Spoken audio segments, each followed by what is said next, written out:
নমস্কার বন্ধুরা, আমি শর্মিষ্ঠা। আমি আপনাদের কাছে আবার একটা নতুন রেসিপি নিয়ে চলে এসেছি। বন্ধুরা, আজকে আমি দেখাবো করলার তরকারি। আগের ভিডিওতে আমি করলার তরকারি দেখিয়েছি, কিন্তু ওটা একটু অন্য ধরনের। আর এই করলার তরকারিটি একটু অন্য ধরনের বানিয়ে দেখাবো আপনাদের বন্ধুরা। ওটা একটু সর্ষে বাটা দিয়ে বানিয়েছিলাম, এটা সর্ষে বাটা দেবো না, এটা এমনি বানাবো সিম্পল, কিন্তু খেতে খুব ভালো লাগবে। তো আমি এখানে কড়াইয়ে তেল দিয়ে দিলাম। তেলটা এখন গরম হোক, ততক্ষণ আমি করলাটা গোল গোল করে ধুয়ে কেটে রেখেছিলাম, তো তেলের মধ্যে দিয়ে দিলাম।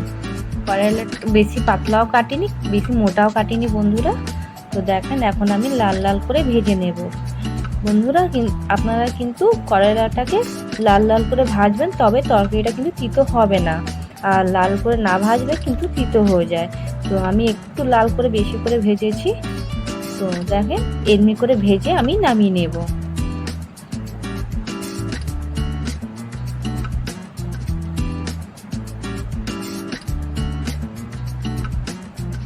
তো এই করলার তরকারিটা খেতে কিন্তু ভালো লাগে বন্ধুরা, আপনারা ঘরে ট্রাই করে দেখবেন। করলাটা আমার ভাজা হয়ে গেছে। এখন যে কড়াইয়ে তেল আছে, ওই তেলেই এখন আমি কিন্তু পেঁয়াজ দেব। পেঁয়াজ ফোড়ন দিয়ে আজকে আমি করলার তরকারিটা বানাবো।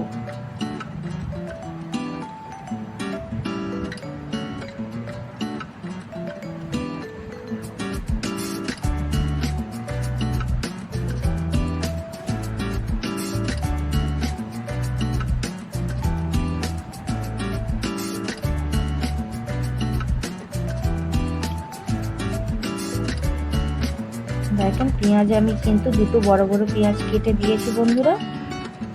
এখানে পেঁয়াজের পরিমাণটা একটু বেশি পড়বে। এবার পেঁয়াজটা আমি লাল লাল করে ভেজে নেব।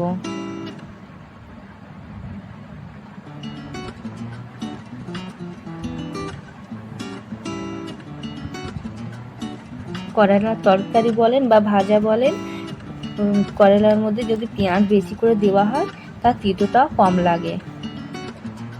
তো পেঁয়াজটা আমার ভাজা হয়ে গেছে। উপর থেকে আমি আদা রসুনের পেস্টটা দিয়ে দিলাম। দিয়ে এখন আমি আদা রসুনের পেস্টটা ভালো করে পেঁয়াজের সাথে ভেজে নেব।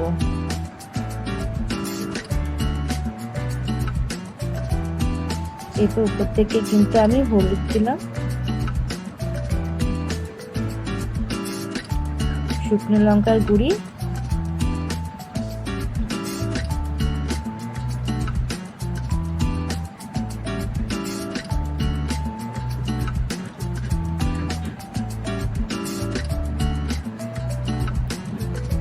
আর ধনের গুঁড়ো আর জিরা গুঁড়ো। বন্ধুরা, আপনারা দেখেন, আমার কিন্তু চামচটা একদমই ছোট, আপনাদেরকে তো আগেও দেখিয়েছি। ওই চামচে কিন্তু অল্প অল্প করে আমি সব মশলাগুলো দিলাম। বেশি মশলা দিয়ে বানালে কিন্তু তরকারিটা খারাপ লাগবে। তার জন্য আপনারা একটু একটু মশলা দেবেন, দিয়ে ভালো করে কষিয়ে নেবেন।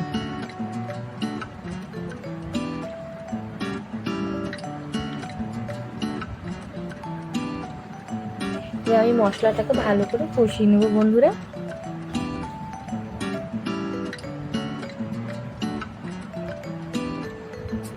উপর থেকে কিন্তু কাশ্মীরি রেড পাউডার দিলাম একটু কালার হওয়ার জন্যে।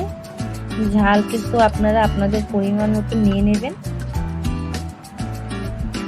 এখানে কিন্তু আমার ঝালটা একটু কম দিয়েছি।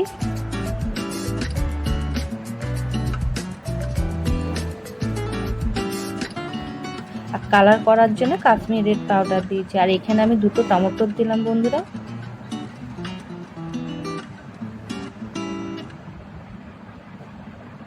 উপর থেকে স্বাদ অনুসারে নুন দিলাম। দিয়ে ভালো করে এখন মশলাটাকে আমি কষাবো।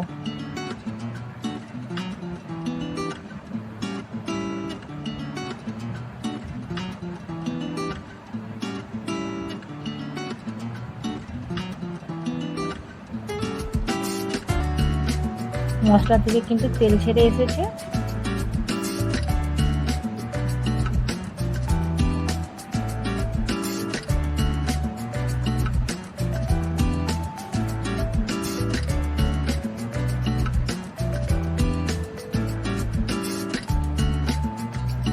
এরপর দেখুন সিদ্ধ করা আলু আমি রেখেছিলাম, সিদ্ধ করা আলু দিয়ে আজকে আমি বানাবো। উপর থেকে আমি আলুটাকে দিয়ে দিলাম, মশলার সাথে ভালো করে কষিয়ে নেব।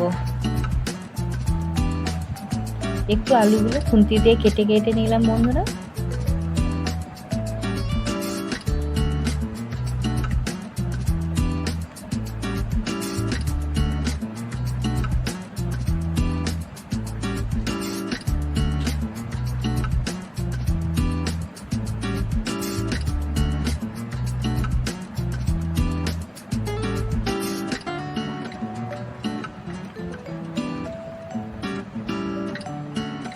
দেখেন ভালো করে কিন্তু আমার আলুর সাথে মশলা কষানো হয়ে গেছে। উপর থেকে আমি পরিমাণ মতন জল দিলাম।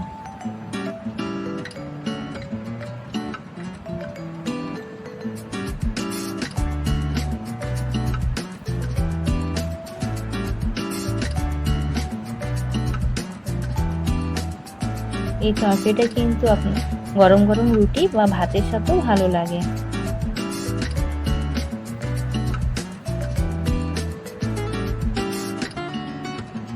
এবার কিন্তু কড়াইটাকে দিয়ে দিলাম, দিয়ে ভালো করে নাড়িয়ে চাড়িয়ে ফুটিয়ে নেব। আমি একটু ঢাকা দিয়ে 2 থেকে 3 মিনিটের মতন ফুটাবো বন্ধুরা।